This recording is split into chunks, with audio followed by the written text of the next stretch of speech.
right, everybody, and welcome back to the Starving Artist Development Podcast, where we archive stories from various cultural artists here in the city of Detroit and how they are using their creativity to move the city forward. You already know who it is. I'm your host, Gabrielle Carruthers. But today, I am joined by Miss Rachel Simone, aka Miss Producer Bay. She has been doing her thing here in the city of Detroit, and must I say, she is definitely using her creativity to move the city and the culture forward. She has shows like Keeping It Detroit, Sports Society, and Discovering Detroit. She is also, and I'm not going to announce it, but You can she secured something. She secured something, and it's gonna drive the city forward. She is the program director at the new Michigan Central Boys and Girls Club. And when I tell you all, when she announced it on Instagram, I think I was screaming louder than she want to welcome Rachel Simone. Welcome to the show. What up, though? It's so good to see you. Thank you so much for having me here.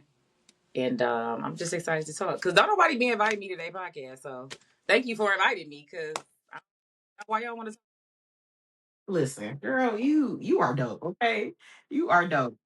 I'm calling Right. everybody out. Yeah, and as you should, because I mean the wealth of knowledge you have just as a creative, period, and the amount of work that you've done in the city, and just like watching your evolution. So a lot of people they don't know. So Rachel and I actually went to Wayne State together, and we always kind of like cross paths.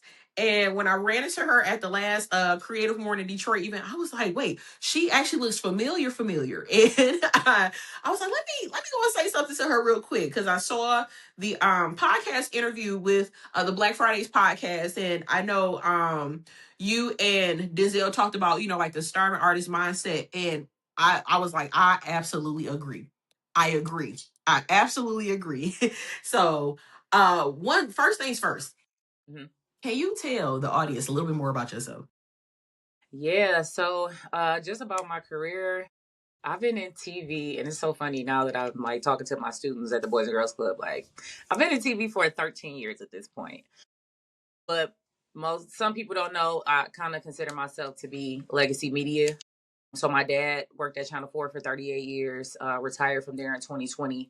So I grew up at Channel 4 doing like Emery King, Carmen Harlan, Chuck Gatica, right? Some of y'all young folks don't even know who that is because they didn't been retired and y'all not in there. But oddly enough, when we met at Wayne State, I was not going into TV news. I wanted to be an athletic trainer.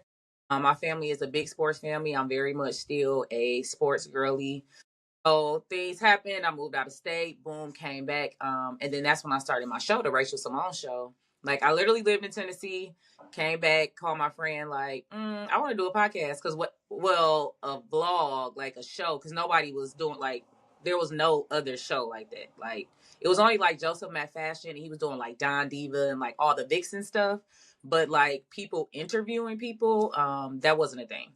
So we literally was like using an iPad. It was real janky. I'm gonna show y'all my first episode one day, and it actually was with Walker because we went to Wayne State together. Right, it was just somebody I knew. I'm like, okay, phone your friends, right? Using your resources, your social capital, just to make it make sense. So did that for a long time. Changed my major, but even within that, like even when I started my show, I was hiring people right away. Now, shout out to Christian, aka Roscoe. He model now. He does short films. Yes. I was paying him $50 an episode, but like nobody was getting paid. Nobody knew what industry standard was, and plus, we all just wanted to work. And then I was renting out space with Eric Thomas, our Detroit storyteller. That's when he was over in the space in Grand River.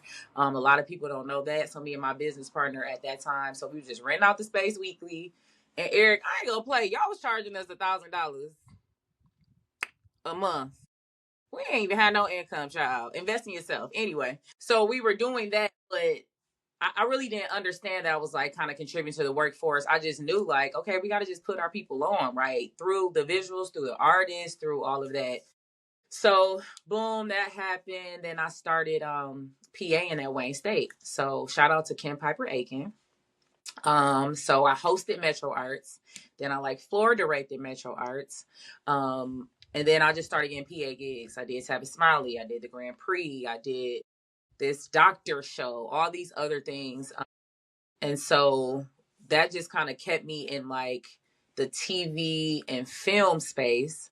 Then I worked at Fox 2, I worked at Channel 4. I kind of went through that news cycle, the Chronicle. And then when I was at Fox, I was like, if I get like 3 solid gigs, like I'm about to quit. Okay. Okay. I just knew I wanted to do things independently, and I wanted to create opportunities, right? It's not always a lot of opportunity to grow in a newsroom, right? You either kind of going from beat reporter to anchor, or you kind of stay at your position for a long time. Especially I was an assignment editor, so it's like this what you're gonna do, right? And that just wasn't my path. So from there, I got like the Dave Chappelle gig, Jessica Caremore, and then like a couple of other random PA gigs. And I was like, I'm out. Okay. Okay. But Dave Chappelle was the moment I realized that our people needed training. Mm. I was instructed to hire all Black from the people that hired me. They told me to hire all Black. And I was like, okay, cool. What's up? I get to hire my people. Like, we on. But all the caterers that I knew, that was the only position I wasn't able to hire all Black in. All the caterers that I knew didn't have their paperwork together. So I was like, oh, we just don't know what we're supposed to be doing. So boom, that's when Production Bay was birthed, and now we're here. Like I've probably trained over and hired over 50 people within the 3 to 4 years, which in retrospect is a lot. I have put so many people in positions to just like level up, work on Hollywood projects, gain income. That's most important, to have a like actual workforce, not just, oh, I get to work on a project, oh, I get exposure, or now I'm like struggling every other day because I'm only working one project a month and I don't know nobody. I think the biggest one is like that social capital. Like you got to know who's who. Yeah. You got to like be in the mix. And we have to create space for one another to vouch for each other. Like we should be able to pick up the phone. People should be able to call me and be like, yeah, Gabby says she know you and she good, yes or no? Yep. Hire her, keep it moving. Listen, you just came out the gate. Okay. And I'm so glad that you touched on pretty much everything that we need to talk about during this interview. One, having the equity to support our projects. Two, working across the board when we're talking about cross collaboration, tapping into our resources, whether it be bartering, or hey, I have somebody that I want to recommend for a project, or hey, I know a producer over here and they would be great for, this up and coming project. But being able to tap into those resources while also building community and collaborating versus competing against each other. There is something about when we all come together and we break bread and we work together. There are so many things and so many opportunities that we can create, not only just for ourselves, but for the up and coming generation. And especially with us being millennials, we have to realize the power that we have, being executive directors, being program managers, being the pillars in our communities now, being the next to pilot a lot of these different programs, but also being able to just work across the board and to tap into our resources, knowing that if we just collaborate instead of competing, we will get so much more accomplished. So much more I think accomplished. I'm realizing through all my many years, right? And I want to be clear, like I have had and have so many people that have believed in me. Even with the job I have now, I was telling my parents, I'm like, so many people helped me get this job, little do they know, right? Just whether it was encouraging me, just really believing me, saying my name in rooms. But then there's the other side, right? Like there has been a lot of competition, a lot of competing. I have realized like, oh, it's a lot of people that say they like my work, that say I'm good, but when it's time for me to get in the room with them, they never want to bring me there. Okay. Because they when you lack a certain level of vision, right? You have to be a certain visionary to understand how to collaborate with somebody. You have to have a certain level of vision to understand long down the road that doing this project where you might make you ain't making these couple of $100, but if you invest in it properly, if you market it properly, this can be something you can eat off for the rest of your life. And so Mhm. I think that's where kind of the imbalance comes in the city, because all we just love hustle.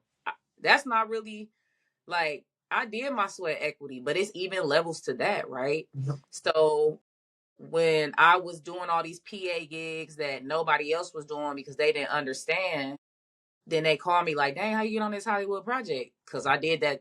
I was getting that coffee when you was laughing at me, when you told me, "Why Mm. you want to work this job?" Because you didn't know who Tavis Smiley was, or you didn't know who Dr. Nandi was, not understanding it's an international doctor show. Yeah. So because Detroit is such a like name city, we feel like we got to know who you are in order to get work done. I think that's where we're missing a lot of opportunity. And we're like money hungry, but still for pennies. Like, we don't make the money that they're making in LA, in Yes. Atlanta, New York. We're not getting the distribution deals that they're getting in these other city and states. Like, yeah, we got exposure. Yeah, it's all eyes on us. And I know it's kind of like the elephant in the room, but it's a lot of bad business out here. I agree.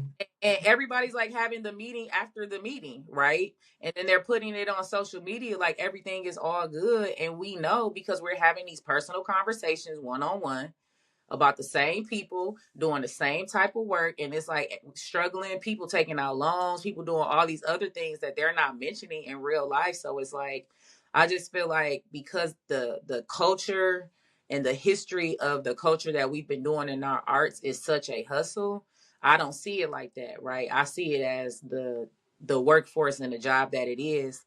So you just got to have that vision to make that work. Yes. And you know what? I must say, the interview that you did with Denzel Turner from the Starving Artist, oh, I'm sorry, from the Black Fridays podcast, you brought up something about the starving artist mindset. And I remember, I think when I was like watching it initially, I'm like, now I could have perceived this two ways, right? I could have been offended because I have a brand that's centered around developing the starving artist mindset. But I'm like, I'm the reason why I am not offended is because she's telling the truth. We have to get out of this mindset, right? Can you elaborate a little bit more on that conversation that you had from that previous podcast episode about the starving artist mindset? Yeah, so we've been told that we can't be rich and successful in our art, right? Yes. Then we hear things like, well, just doing the art is enough, and just young black people being able to paint or make is just enough. And it's like, no, people have valuable careers based off of their art, whether they're actresses, whether they're executive producers, coordinators, production managers. And again, it's part of that hustle culture. Like, oh, I got to get it out the mud. Like, no, thank you. Yeah. Why I got to get out the mud? Me and all my people can be in the sunshine. Yes. Okay, but then it's kind of a cultural like history thing, right? Black people feel like if they're not physically producing, if they're not physically in production, or tired or weary or this and all of that, then they don't have value, Yeah. right? With this concept, look at all this movement of black women like rest is a birthright. Like, we're 30, 40, 50 years old talking about we now just getting sleep. That's crazy work to me. Okay. And it goes back to this concept of vision. Like, yeah, it might be one or two projects where we're starting off, but if you have a good project, which is your product, that's what you're selling, right? Let's take it to a physical product. If you sold lip gloss, that was just the best lip gloss in the world. You had a good product, it's going to sell. All we need to do is create a great product, understand how to market and sell that product, and how residuals work, how distribution work. That's also another thing. We've made our art so transactional, which is why we haven't been successful. We haven't, I think about people who are like fine artists, right? Like collectors, people who collect like, now you sold that piece for $20,000. But people know like the value grows. So in 10 years, somebody gonna want to pay 2 million for it, all this other kind of stuff. So we have to just think about our art in that kind of residual income. And again, making a good product. If you act your homeboy right, your homegirl shoot the video, y'all should have product every week. Yeah. But because we want to like grind so much because we think the harder we work, the less sleep we get, the better we're gonna be. We end up losing. Yeah. Because there's no structure. There's no plan in place. There's nothing to say like, okay, I have this creative idea and I need to move this weight for this creative idea, but I'm so stuck in just creating my art that I don't understand that this creative idea can be profitable if I put things in place, if I put systems in place. And I know for you, like Rachel, like I don't know if you don't hear this enough. So I'm gonna tell you, you are a force to be reckoned with. Like you are a powerhouse. And the fact that like people don't invite you to these podcasts, or you have people that say that they admire your work but then don't invite you into these rooms, it's because there is a light that you carry that they cannot match. They You cannot know, match this light. it's funny because you sound like my mom, and I'm saying this in a good way. I've been like that my whole life, right? And so now I'm realizing like, oh, what it is, but the light can never be dimmed, right? So again, this goes back to vision and confidence and all these other things that have to be built up, right? People stepping into lanes that they really shouldn't be in, right? Because not everybody want to do this. I'm a creator. I'm all these other kind of things. But again, you have no structure. You really don't know what you're doing. You are getting, maybe you might be getting opportunities that you don't know how to handle. So sometimes I'm like, yeah, you probably don't want me there because I am about to bring this structure. I am going to bring a wealth of knowledge. But if people really knew me and understood how I operate, like I only win when my people win. I only win like I don't know about y'all, but I've been doing this for again 13, 14 years. I've been working in general for 20 years. Like I've done my job. That's why I love that I'm with the youth. Like I want them to come like it's y'all time to work. I did that. I'm only Yes. thinking high level. How can I help you, you know what I'm saying, distribute your TV and your shows? How can I connect you with the right people for you to grow so your own mentality can change so we don't have to keep doing this? Yeah. But I've gotten to the point now that I have a solid network again of people who do trust me, who do believe in me, who have put me in positions. So I was on the like save the city. I want to do all this stuff with everybody, but I'm off that. Like it is what it is. And at the end of the day, y'all still gonna have to come see me. In that order. Like in that order. I mean, I'm gonna have with the big money in the building, and I'm not like trying to be funny. Like y'all gonna have to see me. Some people try to work around me, under me, Mm, over me. It's like, no, you gotta go through me. You gotta go through to get like you're gonna have to and it's so funny, like things be happening and they'll be like, well, how you get here? Because you thought you was gonna find another way around it. Like I'm right in the middle. I'm in the heart of it. No matter what people say, just because I ain't got, I don't be on social media like that, and I'm getting better. That's just not because I'm doing this in real life. Like I don't have to take all these pictures, and plus I realize like the fact that such high level people trust me, it's important for me to keep my mouth shut. The people that really call me and that be on my phone and that ask for advice and some of the projects that I work on behind the scene, you got to learn to be quiet. yeah. And social media has told us that we have to do all this stuff out loud. And again, I could get better with like building my brand and the story and all of that, but my relationships are the most important things that I have. And I would not risk those to try to play a game on the internet with people. Yeah. And when you talk about relationship building, I know like for some people, they may struggle with like networking or putting themselves out there. What are some recommendations that you can give to aspiring creatives as far as like really putting yourself out there so you can secure these different jobs and gigs and stuff? Go where everybody's not. We always talk about these community and like you need a community, right? Like I got my people that I can call when I'm like, I'm about to quit, I'm over it. Or just people I can so I hang around with a lot of people that don't do what I do, right? A lot of my friends that I'm super close with are like fine artists or they're chefs or they're other things because I see their art differently. Like, wow, you like pastry chefs are some of the most unique minds, right? People that paint murals are some of the most unique minds or that do photography, things that I'm not good at, because it allows me to grow more and see just creativity in a different way. So when we feel like, oh, introvert, all this other kind of stuff. We want to go where everybody, like, you've been knowing these people for 20 years. Go somewhere else. Go where everybody else is not. If you've been around the same group 5, 10, 15, 20 years and y'all ain't did nothing, make it make sense. You have to go where the people are that have already been doing what you're trying to do. Okay? If you're a filmmaker, you go where the filmmakers that have been doing it for 20, 30 years, right? And even within that, you gotta hit the caveats. You have to talk to, like, the behind. I think, well, probably because I'm behind the scenes. But again, those are really some of the most brilliant minds, right? But those are the people that tend to get ignored because we're so fascinated with Denzel. Okay, hey, well, not that Denzel, but Denzel, our Uncle Denzel, right? Or how we love this director and all these other kind of things. But like, the production assistant that has been working with said director for the last 10 years, I guarantee you the knowledge that they're going to give you is probably going to be greater than that director. That director going to give you that high level, okay, whatever.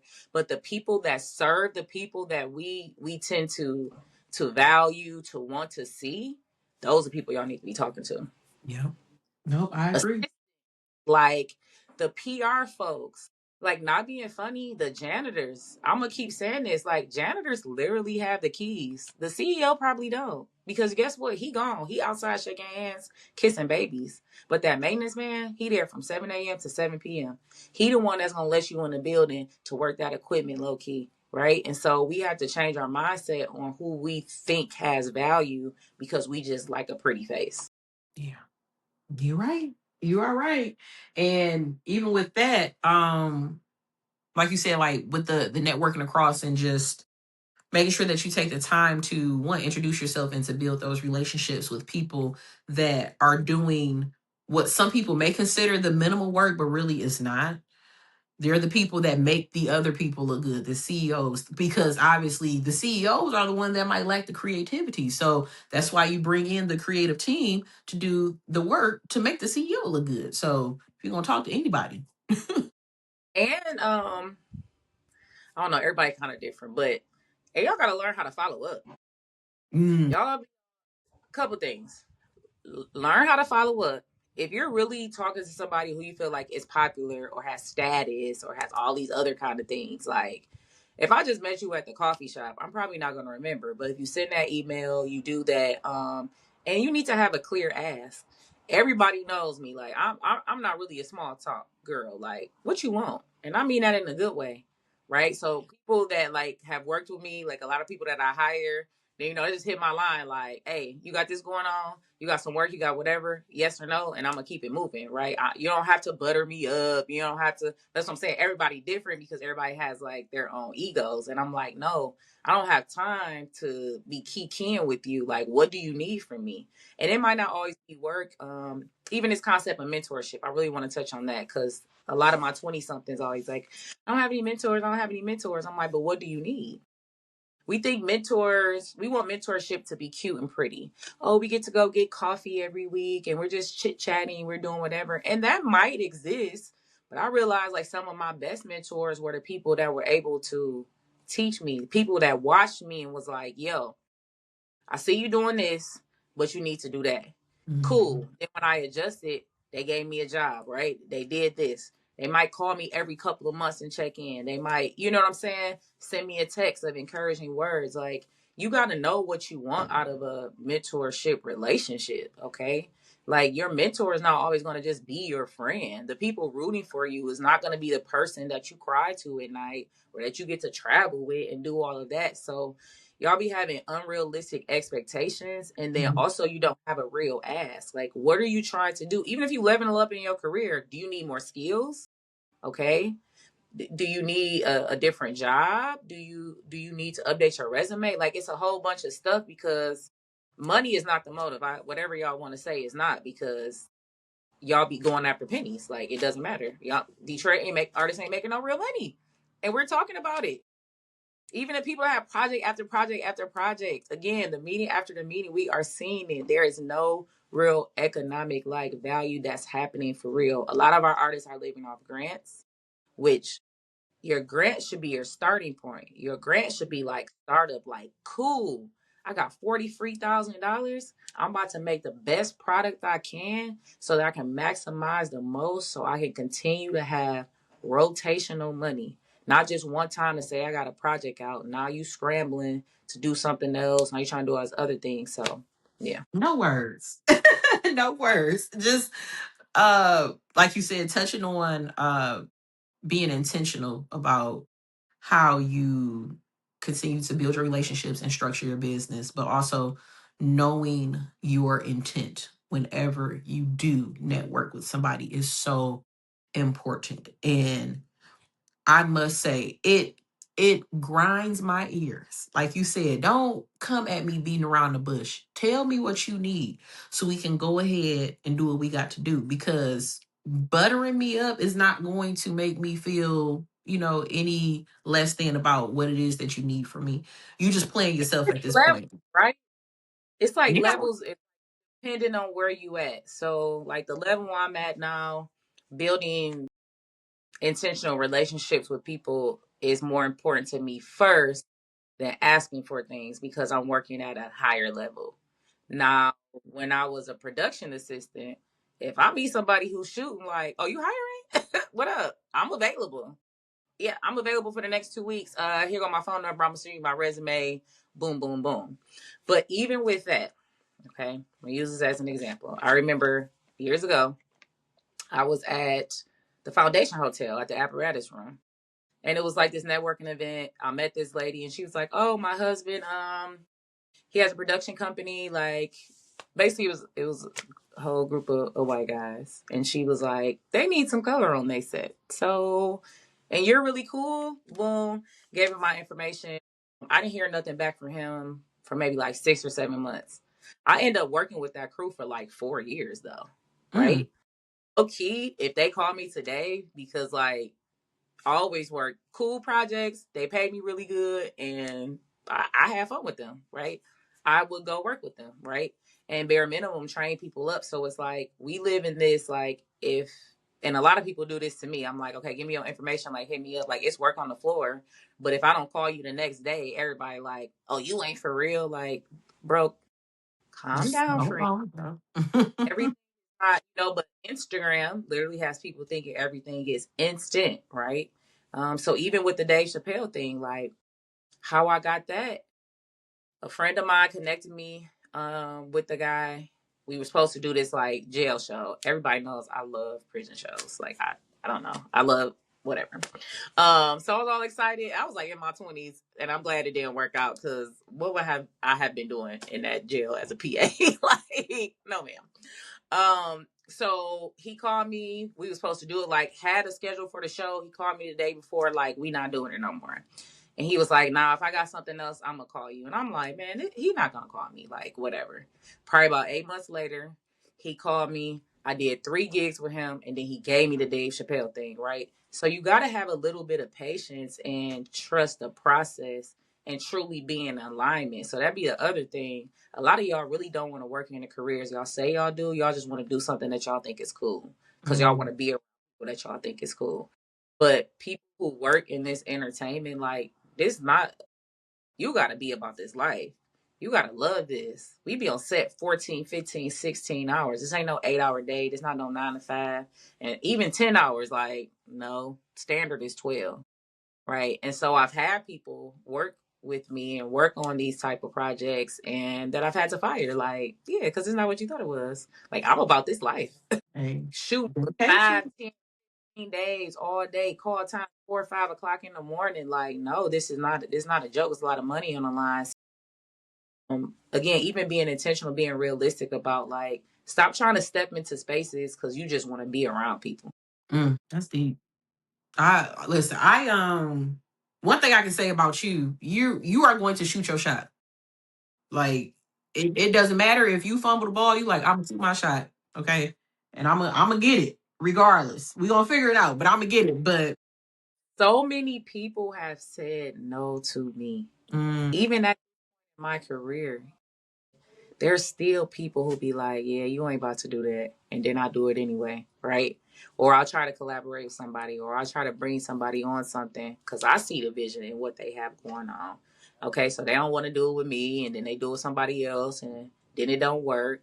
Then they want to call me on the back end, like, I need your help to. No, I stopped doing that too, right? Because you can't afford it, because you didn't paid all this money out, you done did all this other kind of stuff. So they're still like, for every yes I've gotten, it's probably been 100 no's. Like, as much stuff as I applied for, when you talk about grant, like even through my career, I've never had a grant.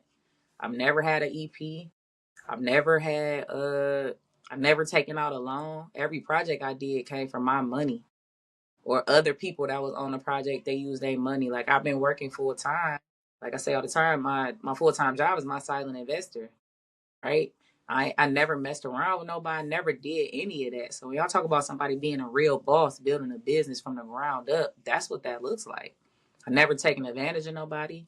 I've always paid my people from the very first time I started.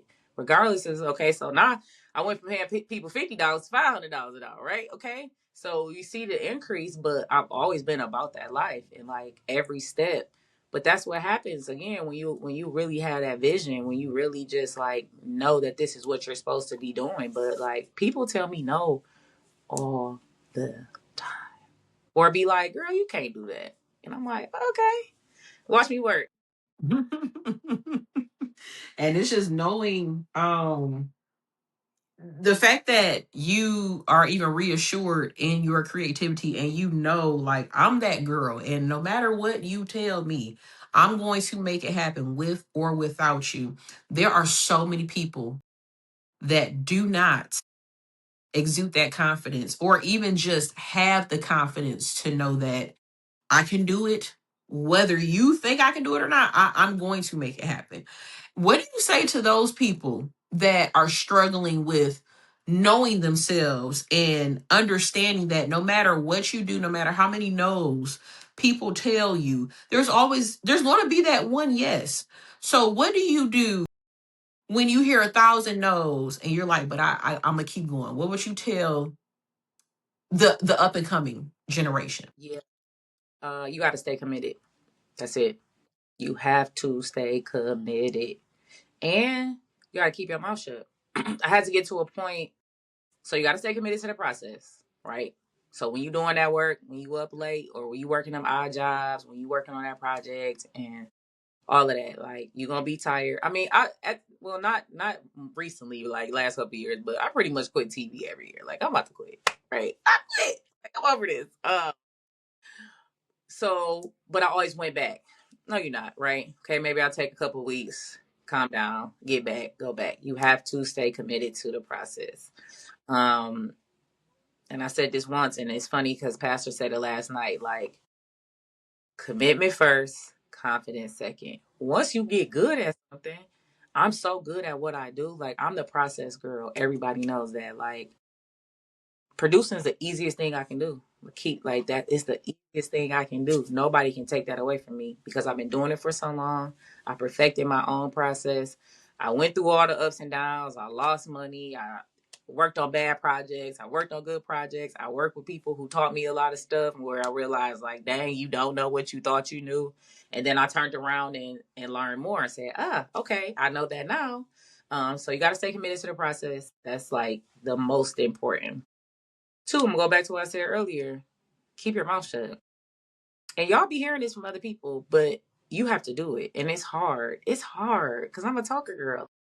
You be want your people to be excited for you. You want to do whatever. Like, talk to God, write in your journal. If you don't believe in Mm. God, okay, text it on your phone. I don't know. Whatever your preference is, keep your mouth shut. And sometimes even the people who believe in you because it's not their vision are gonna be like, why you want to do that, right? So it's not all bad that people are not like, oh, they hating on you and they doing whatever. It was not their vision for them to see. They're just supposed to see it in. They're supposed to see it when it's done, when the film done, when the art done, when whatever it is. And then so on the opposite side of that, you do have to have a small group of trusted people that you can call when you feel like you about to quit. That's gonna be like, girl, no. Like, I know who I can pick up and be like, oh, they baby sad today. What am I gonna do? Like, no, absolutely. So nobody knows, like people don't know this. When I did Jessica Cameron's film, I cried on that set every single day for 15 Oh, days. Every single day. And I remember so my friend Ijana, we used her art because the main character was supposed to be an artist, right, from Detroit, blah blah blah. And so we used her art, to display. And so she made a skateboard. And so I went to go pick up the skateboard, and like one of my PAs was gonna go. I'm like, I'm just gonna go. Soon as she opened like the door to her studio, I just burst out into tears. And she was like, "What are they doing to you?" I'm like, "It's so much, and everybody's being so mean to me." And all this other, I cry every single day. But I had my group of PAs at the time. They were my friends, and we kind of just cried it out. And they was like, "No." And then like my mom was there, like, "No, you're gonna get through this." And then my mentor, well, she became my mentor like in that set. So like halfway through, maybe like day 8, she was like, "Look, we gonna finish this project. You're yeah. not giving up." Because I was really about to be like, "I'm out. I'm straight. I could find you another production manager." Like, and it was not Jessica. Jessica is like a gem. It was just the whole right big learning curve. The crew was had in conflict with me just like personally. But that was really a turning point in my career for many different levels. So like, don't give up. And there's gonna be days where you want to give up. And maybe it's like 2 days you take off, you take a break, but you gotta know who to call. That's not gonna let you do that. Yeah. Well, listen, I'm sorry that you had that experience on the set while you were, Yeah. filming and stuff. But I know you've had, some experiences where you've been on set and you were like, "Oh my God, this was like the best project I've ever worked on." So what was one of your like favorite collaborations or projects that you worked on? Well, I always go with Dave Chappelle. One because one because I got to hire my people. Two, I was introduced to Ricky Hughes, which is the executive producer for Magic Lemonade. So she was the executive producer, and then like Stan Lathan was the director. Um, so working with Stan Lathan, like, don't get me wrong, he was about his business. Like when it was time for him to direct and like do all of that, but he knew every one of our names. He would come up to us and be like, "Hey, Rachel, how your daughter?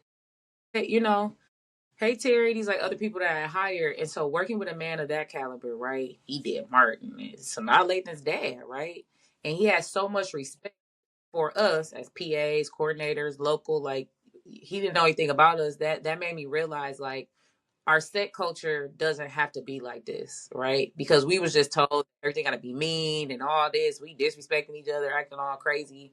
Um, so that and then always like any set that I run, all my independent projects, I would say like working with Randy, working with T Bar, because one, majority of our set was all women because that's what we hired.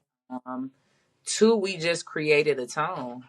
Um, we created a tone of respect. We created an environment of learning. We put people in positions that they had never been in and that they're still working in TV. Um, so yeah, those would be my favorite. I always love working with women. Women. My goal is to have like an all female crew, top to bottom. Every set that I run is smooth, easy, calm. Like I'm about my business, but again, we don't have to have this culture of chaos. But people have chaos because they don't have processes. I'm glad you said that. I'm glad you said that. Now, I know you being producer Bay, there has to be a producer that you've either looked up to or you're inspired by their work. Who is your producer Bay? Mm, that's a good question. Uh, hmm.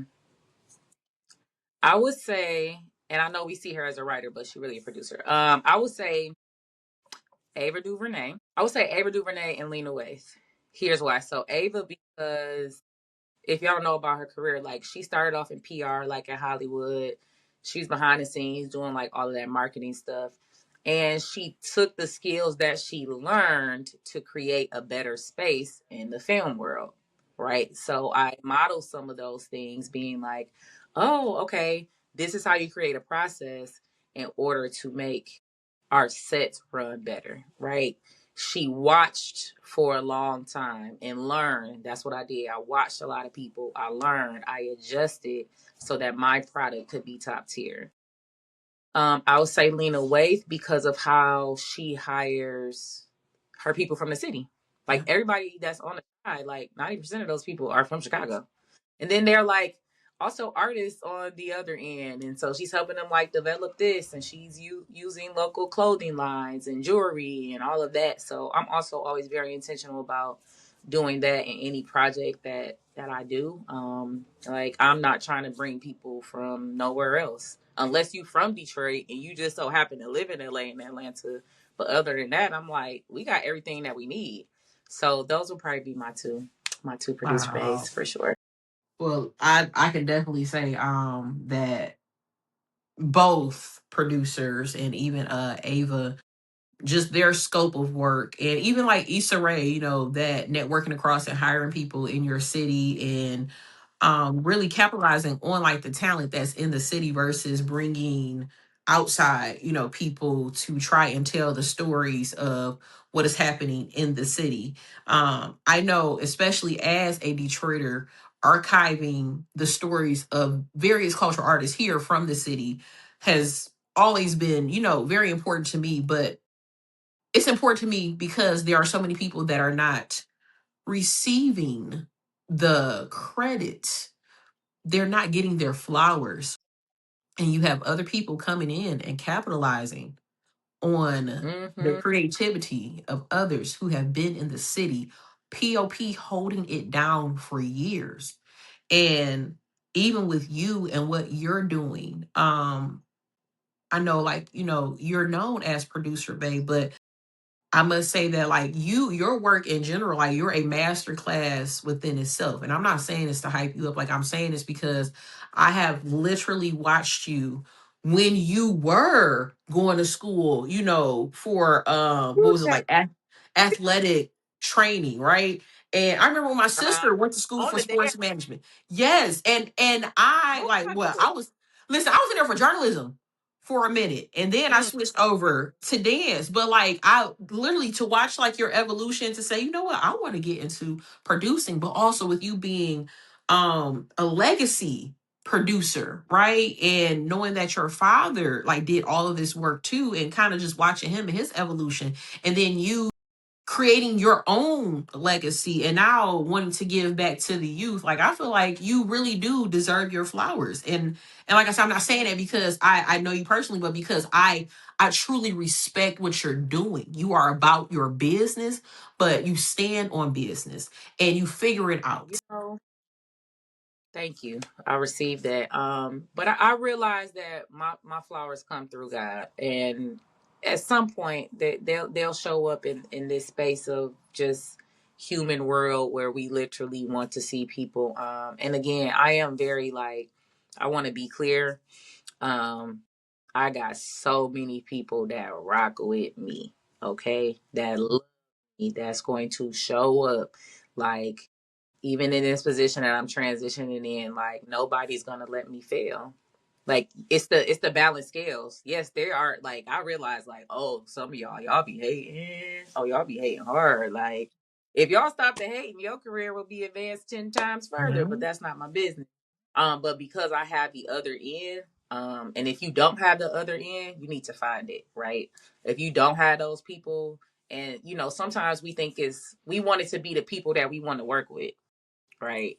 To be the people that's rocking with you, but it's the girl you went to college with that's like, I've been following you the whole time, right? So like I take that with me. That's gonna probably carry me for the next 6 months, and I'm not being like, I'm not exaggerating. Like that's how I roll. That's how I like fill up my own cup, or it's the young girls that I work with, and they be like, oh, Miss Rachel, you so cool, and you did all of this stuff, and yada yada. Or when I go speak, like I went to go speak at my daughter's school, they had like a Black History Month career day, and like the little fourth grade girls was like, oh, can I have your autograph? Like, and her one little friend's like sister, she like in sixth grade. She was like, Miss Rachel, I did not know you was that cool. So I've learned to take those things because those are the things that are real.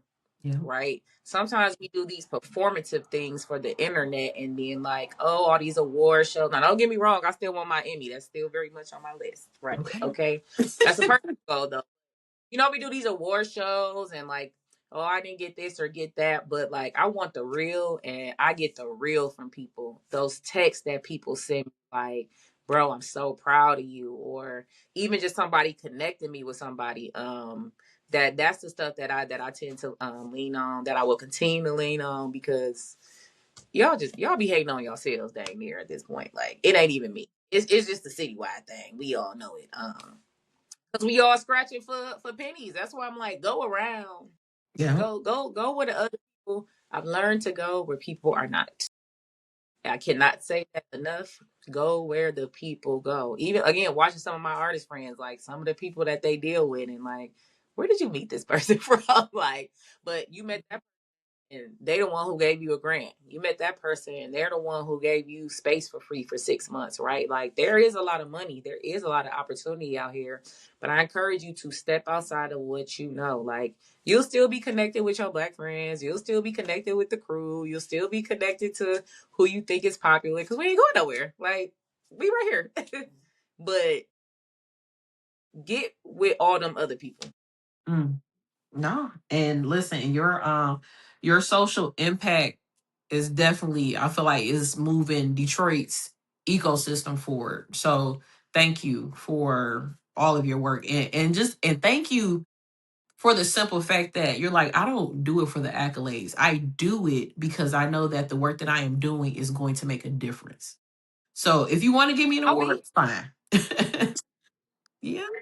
People will be talking about me in 30, 40, 50 years. I know this. When you talk about real legacy, like, not just a viral moment that happened, like, no, my name will continue to be on no matter how long I'm here or not. And that's what I'm building more than a popularity contest. And also, y'all know me Yeah. in real life.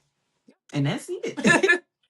Now, if you can impart any wisdom on any up and coming producer or aspiring producer, what would you tell them? And I feel like you provided an abundance of wisdom, but if you could think of anything, what would you tell them? Own your stuff. Own your stuff. Work on your own stuff first. Okay. This is not saying like, but like when you connect with people, like, I love going on other people's sets, right? Just to be like, oh, okay, cool. See how you work, like doing whatever. And like, it's cool. Don't get me wrong. Like I say, I've done all these Hollywood projects. That's super great. But nothing beats the projects I was able to do with my people and that I own. Detroit is, they say we the next Hollywood, but we need to be the next Hollywood with ownership. We still don't own our stuff. Yeah. Stop giving away your IP. Stop giving away your creativity, right? Y'all want to do all the TikTok, and I'm not like, because I tell people all the time, especially is like, if you got a whole bunch of ideas, like little petty stuff, you can go make some money off of, so you can really build that bigger thing where you can really put your heart and soul in that project that you really want to do. That's one thing, but that's still strategy. Okay, y'all be selling y'all best work. Don't do that. Own your stuff. There's nothing like ownership. And stop thinking that, and I'm going to keep saying this over and over and over again. Stop thinking that these big names is bigger than you. Baby, they're nothing without you. Black Detroiters specifically are the foundation of all things great. I don't care what anybody says. Entertainment, art, sports, all of that. Stop selling your stuff to these people. If you find your team, because I generally work with the same people still, right? Um, I'm just different because I hire, right? So it's a little different. But like, getting your crew, like, no, that makes sense. Like Spike Lee, Dave Chappelle, Ice Cube, they work with their people, like the people that, because creativity is connection. That's something you got to know. You have to be connected to the people that you are creating with, and I'm not talking about proximity. Y'all got to be here. Me and my crew, my people, my PAs I hiring over and over, they know me. They know where to fill in my gaps. I ain't even got to tell them. I'll be like, where's my pen? I already got it for you. Oh, did I forget to send this email? Already did that, right? So that, own your stuff, build your team for real, for real. Okay. Not just trying to go work with somebody. You ain't got to collaborate with everybody, and y'all can still support each other. You don't, support does not equal collaboration. I can still show up to your film screening. I can still show up to your art show. I can still buy your tickets. Like, you're not meant to collaborate with everybody. Own your stuff. Can't say that enough. Listen, Rachel, thank you so much. Thank you. Thank you. Thank you. Thank Thank you. you. Thank you. Thank you. If I can say it 1,000 times, thank you so much for taking the time out and just joining us here on the SAD podcast. I mean, no words. And I say this every time, but like really, like no words. Rachel, you are doing the Lord's work, and you continue Literally, to. God, y'all. It's I because mean, if it wasn't, seriously, like and like I said, I am just in awe of, like I said, how you move as a boss babe, boss mom, everything. And I mean, listen, if this isn't an y'all. example of what it means to just really own your stuff and to be authentic while owning your stuff, but also going for everything that you ever said that you wanted and not letting anybody stop you. You are the walking epitome of ain't nobody going to stop me from getting my shine on. So I just want to thank you. Where can we find you on social media? I know I'm about to get Y'all can find me Instagram at producerbae, BAE underscore. My website, productionbae.com. I really am about to drop some stuff in April. Got some courses coming. I'll be doing a lot more like speaking and engaging, stuff like that. And I'm gonna drop some content for real. I am. I've been playing. It's me. Yeah. So somebody come produce my content. Hey, somebody come help a girl out. It's really a story of my life. I am. I just haven't carved out the time, but I'm really committed to that in the next couple of weeks. So yes, follow me. I am promise y'all I'm gonna drop the content. It's going we getting there. And you know, I'm always going to support. I am so grateful for you taking the time out. And of course, you can always follow us on Instagram at Starving Artist Development. You can also subscribe to our YouTube channel at Starving Artist Development Pod, POD. We are on Apple Podcasts, we are on Spotify, and we are working on iHeartRadio. So fingers crossed. Of course, if you want to shoot us an email, info at starvingartistdevelopment.com. And of course, you can hit up our website. But other than that, I would like to thank all of you for tuning in. I see the comments that you all leave. I see the listeners, more listeners. The listenership is increasing. So thank you all for tuning in and for like rocking with us, because this is truly a labor of love. I am enjoying this, and I am enjoying just kicking it with all of these amazing Detroit cultural artists and just watching them continue to flourish in their creativity while also making sure that our ecosystem does move forward. So again, I would like to thank all of you for tuning in to the SAD podcast, and I will check you all later.